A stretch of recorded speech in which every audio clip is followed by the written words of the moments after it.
welcome to the Digital Media Academy speaker series for leading STEAM educators and school leaders. My name is Chris Bennett, and I'm so pleased to be hosting this continuing series that's focused on the challenges facing K-12 school leaders in preparing young learners for the fields of tomorrow. Today's session is entitled Creating a Culture of Innovation in K-12 Schools, and I am pleased to shortly introduce you to our guest, Dr. Nir Tsuk. Before I introduce Nir, I'd like to introduce myself and share briefly about Digital Media Academy. My name is Chris Bennett. I'm a longtime video game designer and an affiliate at Stanford Graduate School of Education. I'm also the engagement specialist at Digital Media Academy.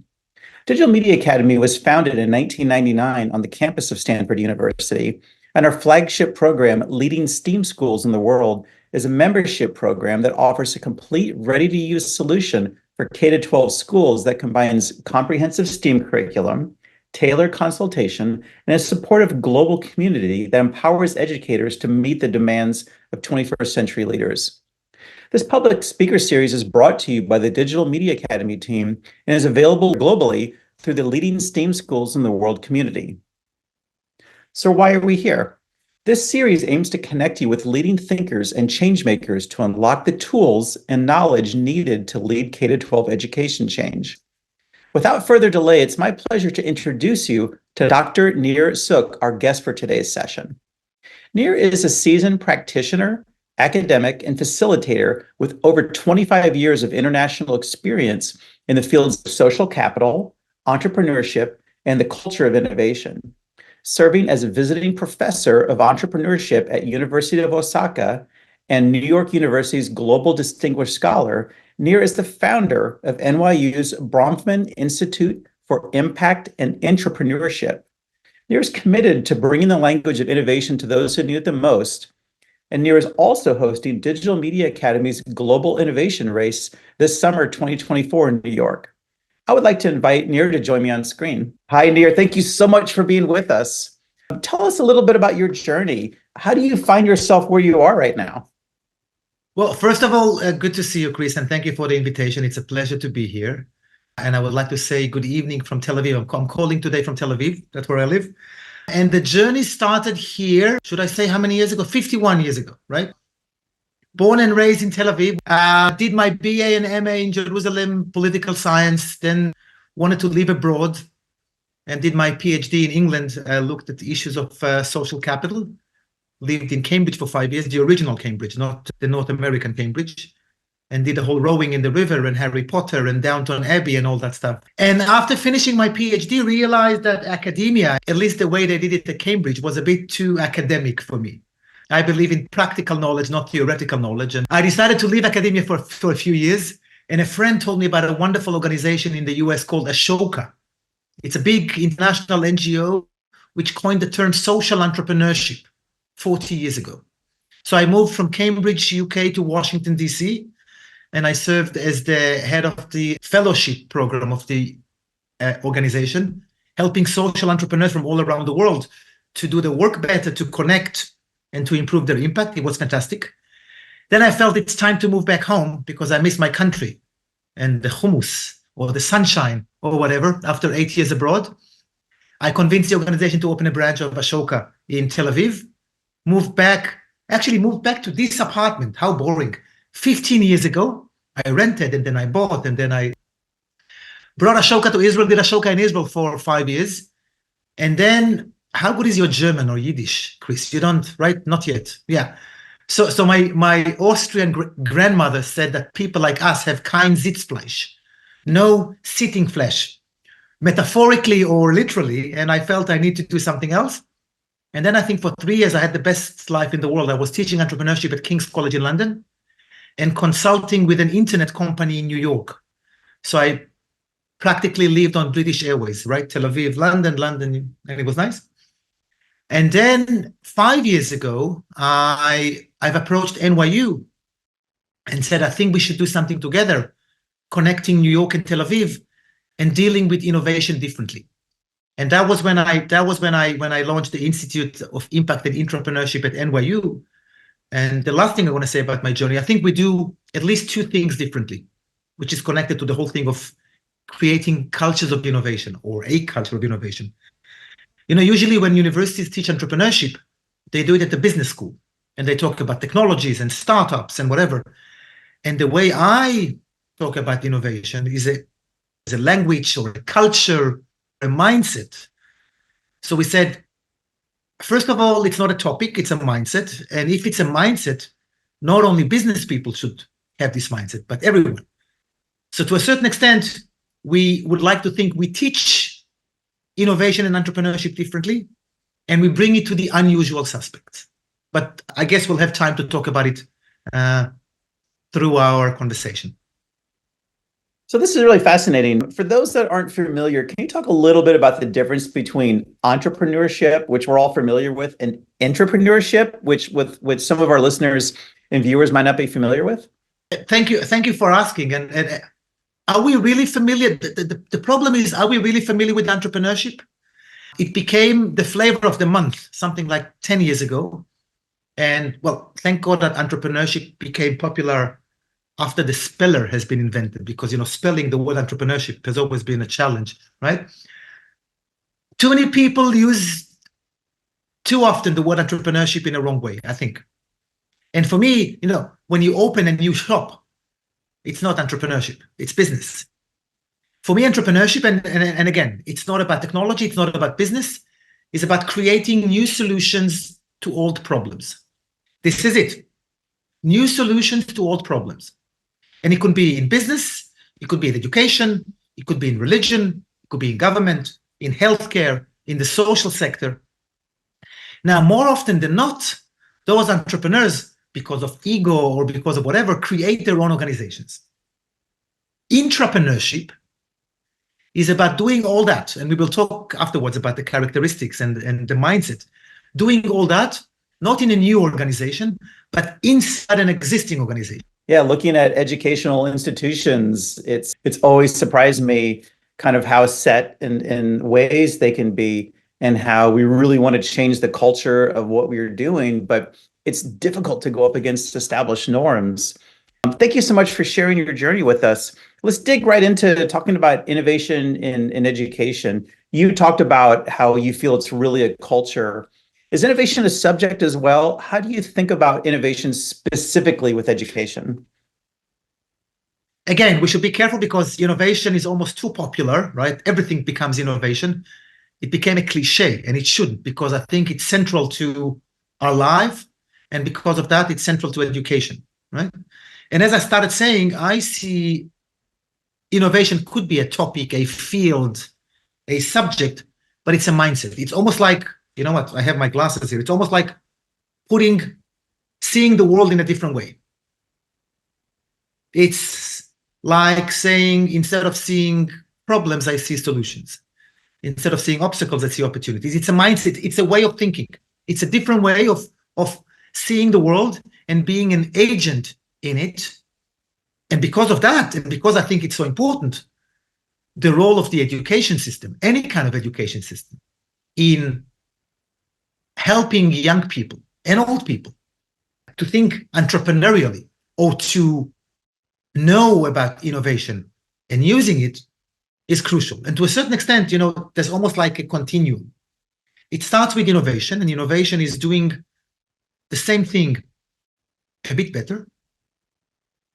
Entrepreneurship, as we said, is either doing new things or creating new solutions to old problems, as I said. And the other end of the continuum is disruption.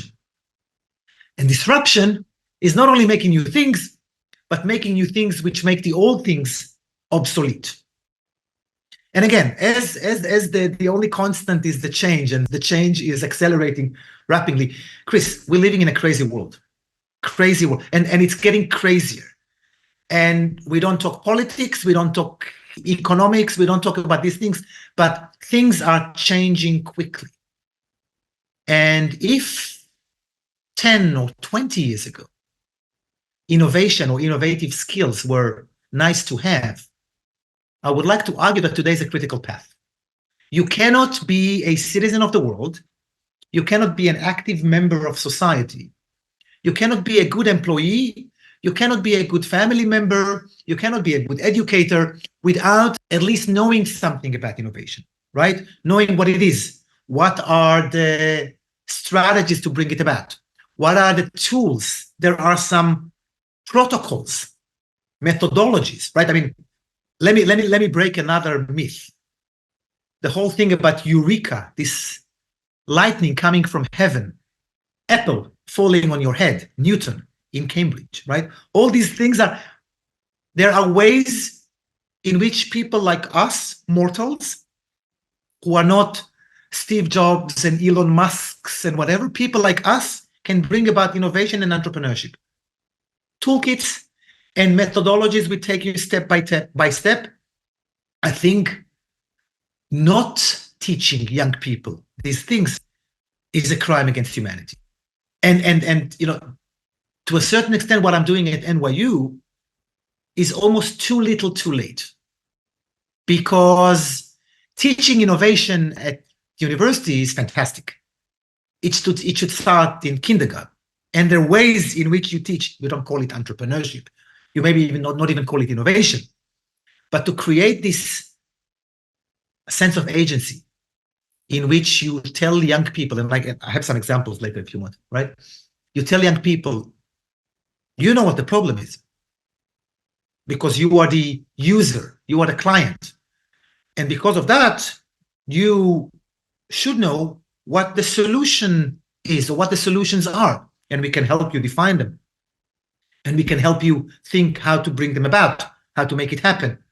So starting to give this sense of agency, of yes, we can, ability to young people is beyond crucial. I cannot emphasize it enough, right? We talk about life skills. This is it. So let's do a little bit of time transformation. We know that the youth, the students who are in our schools right now will be owning our future when we're gone. You've also talked about how teaching undergrads about innovation is teaching them a bit too late. So let's work backwards from there and really think about this concept of agency, right? The fact that I have permission to do it. Where do you see schools being able to bring in this language of innovation earlier than university, when they're in secondary school, earlier when they're in primary, and earlier when they're even in kindergarten? Do you see any kind of differences there? Are you kind of teaching it the same, or there's skills or things that students should be learning in a different way depending on where they are in school? It's a good question. I think it boils down. You talked about permission, and one of the mantras in my business, in entrepreneurship and in innovation, is give yourself permission. To a certain extent, don't wait for your teacher or your parent or your mayor or your boss to give you this permission. Take it. If you see something, say something. But I'm talking about the world of change making, and of course there are differences, because the differences in the capabilities, in the thinking abilities of a 5-year-old kid, 10-year-old, and 15, and yet the mindset is very similar. I'll give you an example. I don't have kids of my own yet. It's getting a bit late, but what can we do? I have a niece, and when she was 5-year-old, and went to the kindergarten, I tried to do innovation exercises with her, right? And I would ask her, what would you like to change in your kindergarten? And she didn't get it. And I asked her what kind of entrepreneurial project you would like to do. And of course she didn't get it, right? And then I asked her, is there a problem that bothers you or something you see that should be fixed? Again, you take the language down and, you talk to people, right? This is education, right? It's about meeting people where they are and talking their language without being too childish or too stupid. So I asked her, is there a problem that bothers you? And she said, you know what? Actually, yes. When we play in the kindergarten and we go out and it's during winter time, we come back with mud back to the building.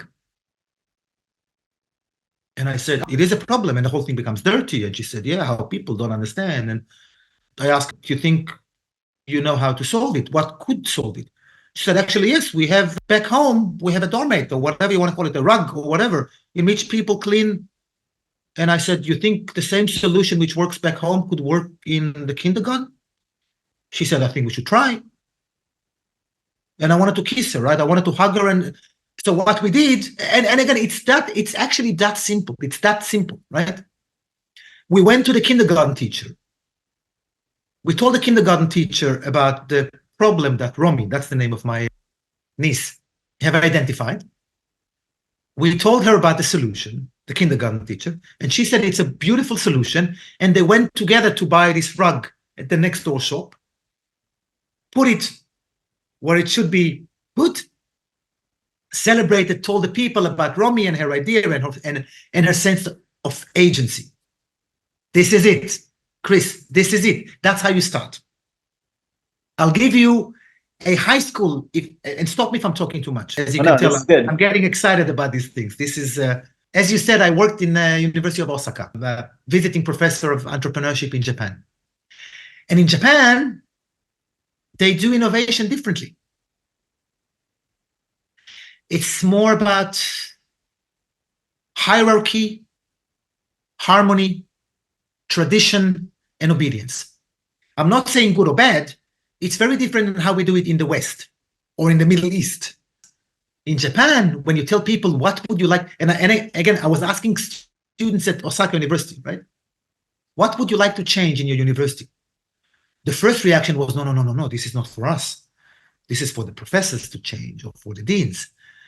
And then you have to let them feel comfortable and play in a sandbox in which they try innovation in the most subtle and bottom-up way.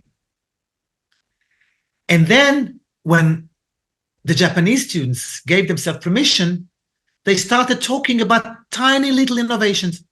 For instance, and again, I think this would be similar to what would happen in a typical high school in the West, right? The level of giving yourself permission and feeling bold enough and able enough, because cultures are different, right? So they said, maybe in our cafeteria, in our restaurant, there's no vegan dish. Maybe we should introduce a vegan dish. And first they were afraid to say that because it's not their authority, it's not their. We went to the cafeteria boss. Of course, it was easy, right? Then someone said, we feel that the entrance hall of the faculty building is a bit dull and dark. We should decorate it. And again, when they realized that the sky didn't fall down when they came up with the idea, we went to the building responsible person and the whole thing. And again, Japan does innovation, but in a different way, right? Israel celebrates itself as startup nation, right? We talk about startups.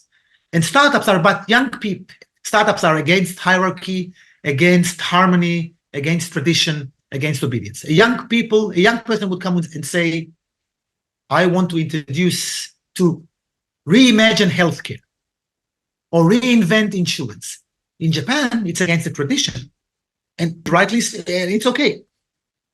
And yet they do innovation inside existing companies. Intrapreneurship. The innovation department of Toyota or Toshiba would do innovation in a hierarchical, harmonious, traditional way. That's why, to a certain extent, it's not the language of innovation, but languages of innovation. And Japanese schools, or in other parts of the East, is also similar. Japanese schools should teach innovation in a different way. So this is really fascinating. What I'm hearing you saying is that innovation is about finding spaces where people are comfortable with change happening, even if it's very small, and then having the practitioners, whether they're professionals or whether they're 5-year-olds, feel comfortable that they kind of mess around and explore with things that are in their agency. I want to change the conversation a little bit and talk about our education systems, not the overarching education systems, but our schools and what's happening in classrooms. How can we innovate the education systems as K-12 STEAM practitioners? How can we change curriculum in classrooms, and kind of what is necessary, the kind of first steps to start exploring that? Oh, difficult question, Chris. This is what was it? The $64 million question? That was the phrase, or more, 64 billion. The humble answer is, I don't know. No, but I have some ideas, and I think it's important to introduce another concept of top down and bottom up. And I think changing the education system should be done top down and bottom up. We have to remember that, changing the education system or changing schools is as old as schools themselves. The minute the first school was created in, let's say, Mesopotamia, 10,000 years ago, someone came and said, we should change the school system, or we should change the teaching way. And I think one way, you talked about giving space and creating a sense of agency. It starts with headmasters. It starts with teachers. If the teachers don't know what innovation is and don't feel the sense of agency and the space in which they can create difference, how would it trickle down? So in many workshops I've done in schools, you start with headmasters and teachers. Because in too many countries or places, the system, unfortunately, is so rigid because of regulations, because of government, because of constraints, because of many things. And in order for the kids to have space, you need to give the teachers space. It sounds obvious, but it's not. The easiest thing is for us to come and talk here, and while I'm sipping my tea, talking about creating space in schools. It's difficult, yet possible. So this is the top down, right? When headmasters or principals or whatever you want to call them, right, realize innovation is enough, they create the directive, they show the way to the rest of the school. And thinking is enough, by the way, is not just saying, innovation, and putting posters of innovation. Is dedicating resources to innovation. Is dedicating time, dedicating budget to innovation. Competitions, trainings, whatever. At the same time, we talk about bottom up, right? The end user, the kid, more often than not, knows best what works and what doesn't. They're on the floor, assembly line, right? They know.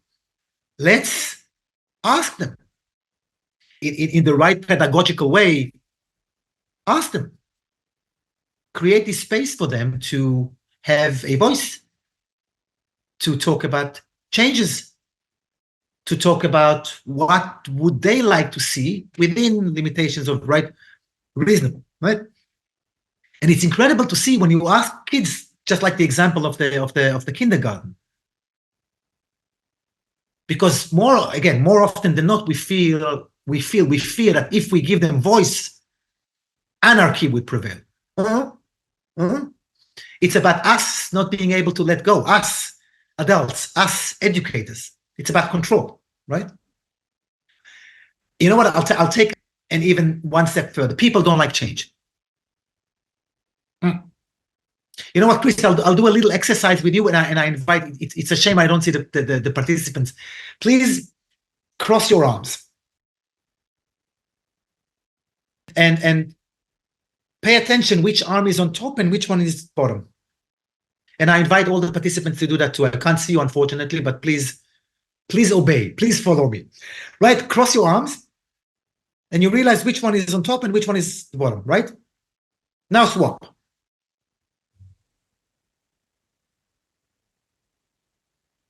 How does it feel? Awkward.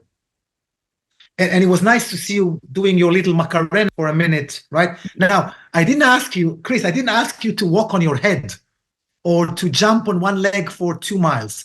All I asked you was to cross your arms differently. And your body resists it. We don't like change. People don't like change. Institutions don't like change. Who moved my cheese and who touched my... However, sometimes we have external forces, and COVID is the best example, right? Which forces us to change. But again, in this change, we should involve as many agents as possible.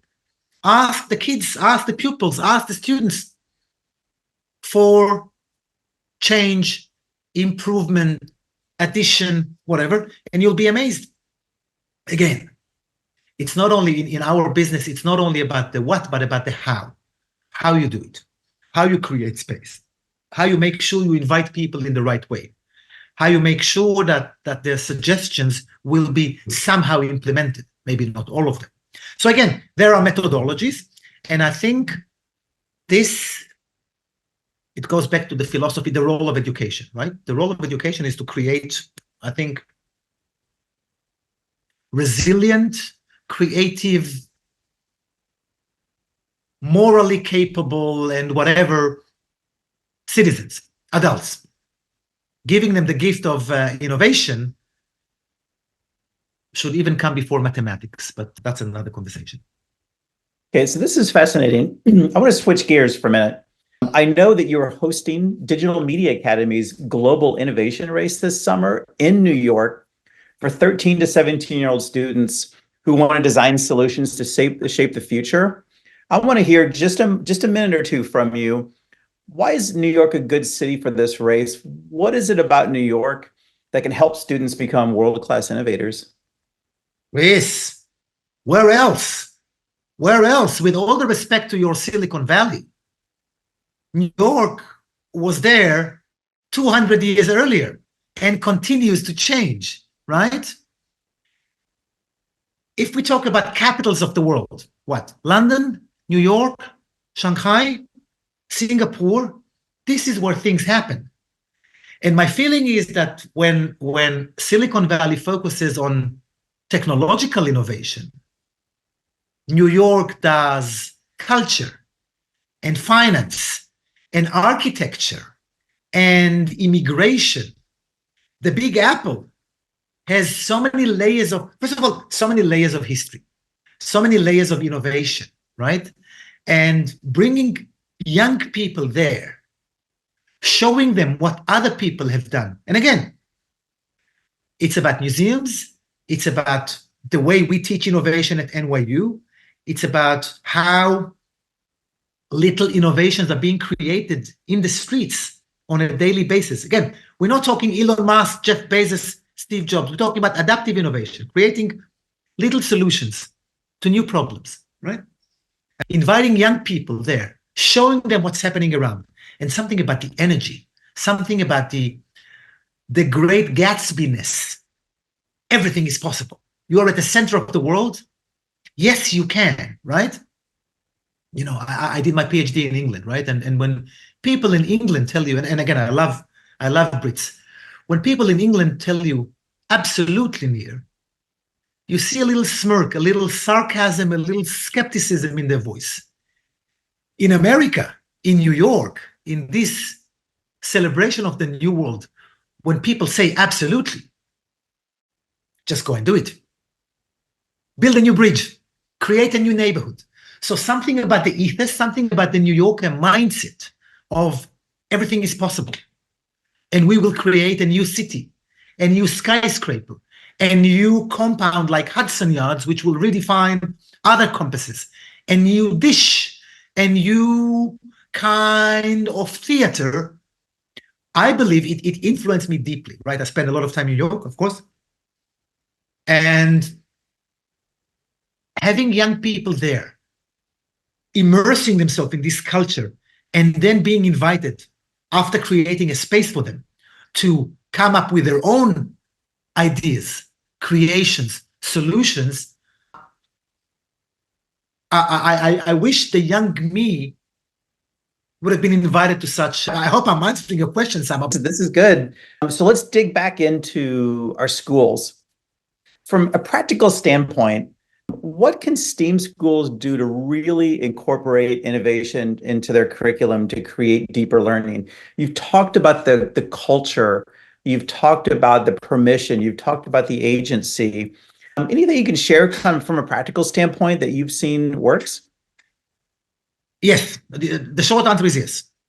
You know what, maybe I'll just say yes, and this is it. My answers are too long. No. Jokes aside, and I hope you will like my sense of humor for the next 20 minutes we have. First of all, schools should decide that this is important. There's something about the statement. This is important for me, and this is on my agenda. This is one of my goals, right? And again, not only in statement, but also in resources. The beautiful thing about our world, most of the things have been tried before by other people. You know, when you talk about innovation, my gizmo, my iPhone, right, which was invented 15 years ago, something like a bit more, 20 years ago, whatever, right? When the whole thing was created by Steve Jobs, nothing here was new. Touchscreen existed, camera existed, phone existed. It's about the combination. So the beautiful thing about schools nowadays, they could learn from other schools. No need to reinvent the wheel. You just take an existing wheel and adjust it to your cart, right? The beautiful thing is that many schools in various parts of the world, in various countries, various languages, various levels, various whatever, are already engaged in innovation. And of course, we are the smartest and we know everything, but learning from other people is always a good idea. We don't have monopoly on common sense. And it might be that someone in Finland or in Japan or in the US or in Uruguay has done something, and we just need to be curious enough and humble enough to go and see what other people did, to see what the needs are in our places. And again, I can give you the simple answer, right? I can talk about teaching methodologies, I can talk about competitions, I can talk about incentives. But the beautiful thing is, don't listen to me, see what other schools have done in the past, and you can learn from them. And the beautiful thing about these places, and again, I've done it with other universities, learning how other universities teach innovation before I launched my institute at NYU. People are happy to help. People are happy to share from their experience in order for you to have a better experience in your institution, right? So for instance, when I launched my institute at NYU, and NYU is a behemoth, right? The largest private university in North America. Apparently, the largest real estate owner in Manhattan. Fun fact, right, for your next trivial pursuit. When I launched my institute, I did a benchmark, a competitive landscape, learning what other people did, borrowing, improving, changing, thinking, consulting. School could do that too if they give themselves the time, if they give themselves the space. And again, the beautiful thing is there are people like us as well who are happy to help. So apologies if you were expecting an answer like do ABC tomorrow. You know what? Yes, do ABC. Decide it's important, see what the needs are, and see what other institutions around you do before reinventing wheels. That makes sense. And in the Q&A, we might, if we have time, we'll dig into a little bit of those. But I want to ask you a final question. There's so much kind of chaos going on right now. The news makes us think that everything is going bad, although we know that everything is not going bad. Put on your positive hat. Where do you see the future of education going? Chris, you should stop it. Your questions are getting bigger and bigger, heavier and heavier. First of all, talking about optimism, I'm an optimist. You cannot be in education unless you're an optimist. In fact, you cannot live in this world nowadays unless you're an optimist, right? But education is about, yes, we can introduce new tools to young people. Yes, we can change them or help them to change or improve them, right? So education is all about optimism. Now, speaking about optimism and putting my rosy glasses, the world is going crazy. And again, COVID and wars and economic, and these are the bad news. The good news, this is the best time ever to do innovation. Amazing, right? Necessity is the mother of change. There are so many necessities, so many changes are happening. For our business, the business of change making, can't be a better time. These constant changes. The future of education. You know, the nice thing about the 21st century, it challenges everything about education. Location and age and grades and the way you learn and what you learn, right? You go back to 12th century France, let's say, right? The school was in the church or next to the church. Kids from the age of, let's say, 10 to 15, spent 5 hours a day, end of story. Now you can learn. And again, we stop using the word education. We talk about learning, right? There's something about education which is hierarchical as opposed to learning, which is more equal, right? You can learn at any age, at any space, any location, in a way in which you, the pupil, the student, can curate part of the content. There's something about democracy, which is not anarchy, right? Democracy with the right values. Values of respect and values of curiosity and values of equality and stuff like that. So on one hand, the future of education is bright because people understand that it's about providing people with the skill set, right? And with the glasses and not with the textbooks. On the other hand, you see many parts of the world going backwards, right? In some part, Afghanistan prevents young girls from going to school. In other places, young people don't go to school because of lack of money or classrooms. And the question is, what is our obligation to help those places? So on one hand, and again, apologies if my questions, if my answers are too convoluted. I think education is key for everything. And again, you know, I'm here because I'm an educator. I'm here because I know I'm preaching to the choir or preaching to the converted. But education, as time goes by, education becomes much bigger. It's not only about schools. And education becomes much more difficult, but also fascinating to deliver. Parents are involved too much, not enough. Do we include business bodies in our education? How much government should intervene and how much the local people should define? How much is local versus global? Challenging versus supporting. But again, I would like to argue, and I invite people to use those glasses of innovation, of flexibility, with the right resilience, with the right values. It allows you to change without losing your core activities and abilities. I hope it makes sense, Chris. Yeah, this is good. This is good. I really appreciate this. And just in the few minutes that we have left, I wanted to get to a quick question or two. I think what you said resonated with our audience about learning what other schools are doing and perhaps kind of connecting with them. You had mentioned competitions. What do you think that competitions, either within a school or perhaps between various schools, can really add to that culture of innovation? Thank you for asking this. If this is your question or whoever asked the question, I think people love competitions.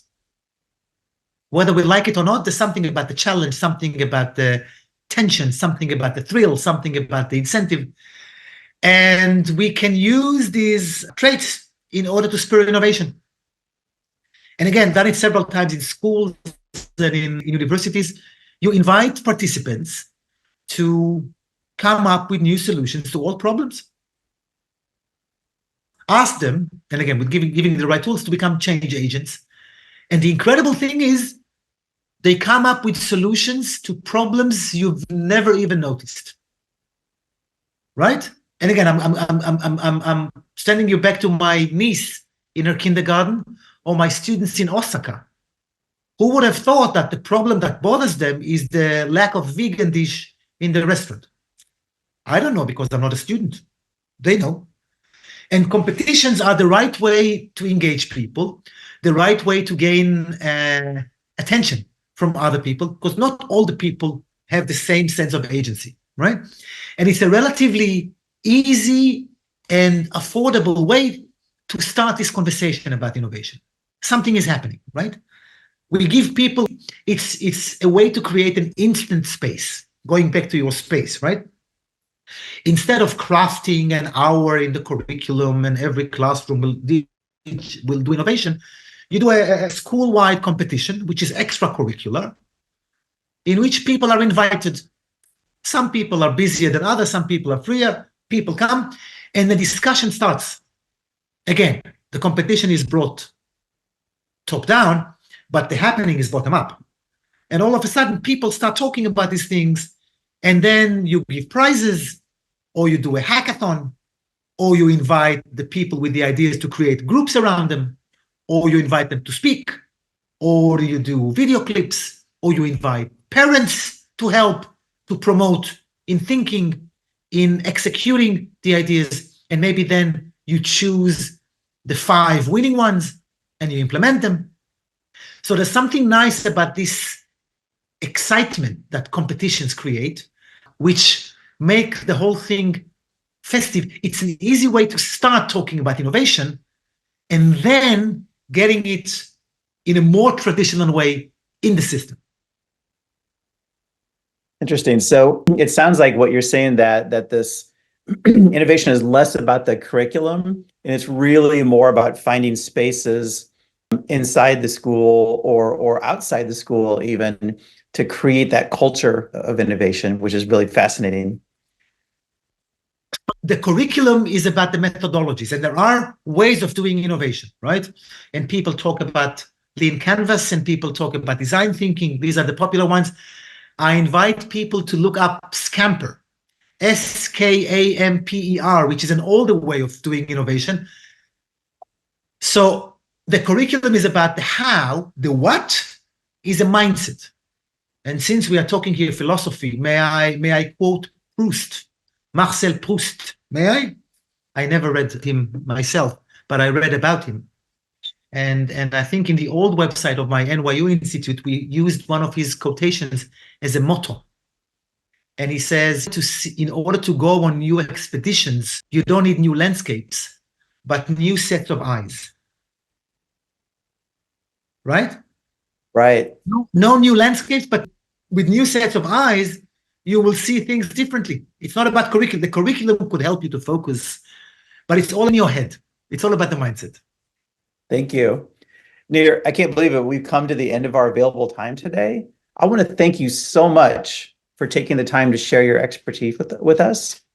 I also want to again thank Digital Media Academy for sponsoring this series. You can find out more about the Leading STEAM Schools of the World membership program on the website at digitalmediaacademy.org/schools. And you can learn more about the Global Innovation Race happening this summer at digitalmediaacademy.org/GIR, or you can contact us anytime at info@digitalmediaacademy.org. On behalf of Digital Media Academy, I am Chris Bennett. I want to thank everyone who was able to join us today for this session, and we wish you a fantastic rest of your day. Take care. Thank you, Chris.